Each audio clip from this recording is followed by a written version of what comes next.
আসসালামু আলাইকুম। দর্জি কাজ শিখতে এবং সেলাই করতে কী কী লাগে সেটা আজকে দেখিয়ে দেবো এই ভিডিওতে। প্রথমে লাগবে মেশিন, তারপর লাগবে আপনার কেচি এবং সুতা কাটার জন্য কাটার, মেজারমেন্ট টেপ এবং চক লাগবে, ববিন লাগবে, ববিন কেজ লাগবে।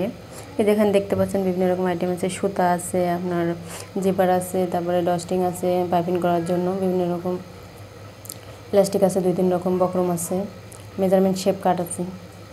তো আপনাদের আরও কিছু কিছু জিনিস লাগবে, সেগুলো হাতে মাথায় ছিল না, আমি দেখাচ্ছি না, তো বলে দিচ্ছি। টিপ বোতাম লাগবে, বোতাম লাগবে এবং শো বোতামও লাগতে পারে। আর বিশেষ করে মেশিনের নিডেল লাগবে অবশ্যই মেশিনের জন্য। এটা তো সবাই জানে, নিডেল ছাড়া তো আর কাজ করতে পারবেন না। তো নিডেলটা খোলার জন্য অবশ্যই একটা স্ক্রুড্রাইভার রাখবেন ছোট। এই তো আরও যেসব জিনিস লাগবে, আস্তে আস্তে আপনার কাজ করতে করতে বিভিন্ন ডিজাইনের কারণে বিভিন্ন রকম জিনিস লাগতে পারে, তখন সেগুলো অ্যাড করে নেবেন, কিনে নেবেন।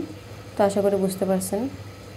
তো সবাই ভালো থাকবেন। নতুন হয়ে থাকলে আমার চ্যানেলটা সাবস্ক্রাইব করবেন, ভিডিওটা ভালো লাগলে লাইক করবেন, কমেন্ট করে জানাবেন কেমন লাগলো। আসসালামু আলাইকুম।